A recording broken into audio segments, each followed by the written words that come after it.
اسرائیل اونطور که اعلام کرده، آقای نتانیاهو اونطور که اعلام کرده هدفش از بین بردن حماس است، ولی واقعا چقدر فکر میکنید اگر یک آتش بس برقرار بشه اونها به آنچه که گفتند، یعنی از بین بردن حماس رو ممکنه که فراموش بکنن؟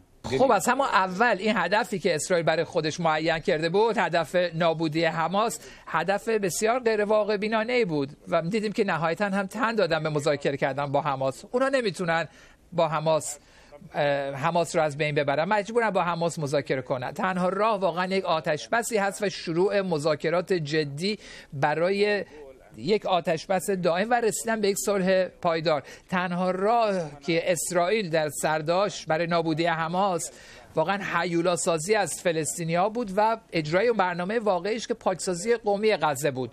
اونها در این کار شکست خوردند.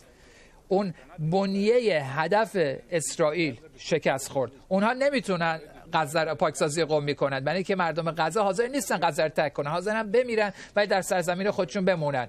این هدف اصلی اسرائیل بود. این از بین بردن حماس واقعا یک بهانه بود، سرپوشی بود برای اون هدف اصلی که پاکسازی قومی. الان هم داره سعی میکنه بقیه اون چه که باقی مانده از سرزمین‌های فلسطینی رو پاکسازی قومی بکنه. این هرگز قابل پذیرش نیست. چقدر فکر میکنید واقعا با توجه به اتفاقی که در 7 اکتبر افتاد و اتفاقاتی که بعد از اون افتاده، اسرائیل آمادگی داشته باشه که بپذیره حضور کشوری که در اون گروه‌های مثل حماس هم هستن به همسایگی خودش؟ What's the problem with that? مشکل این چیه مگه؟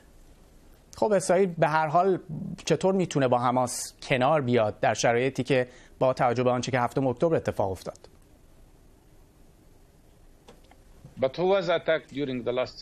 خب ولی در 75 سال گذشته کی بود که حمله میکرد مرتب؟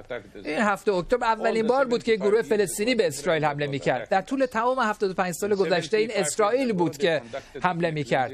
دست به پاکسازی قومی زدن. 70% فلسطینی‌ها از سرزمین‌های خودشون روندن. در سال 1967 ما رو اشغال کردن، کرانه باختریا غزه رو اشغال کردن و بعد نزدیک به 1 میلیون نفر رو در زندان‌های خودشون حبس کردن.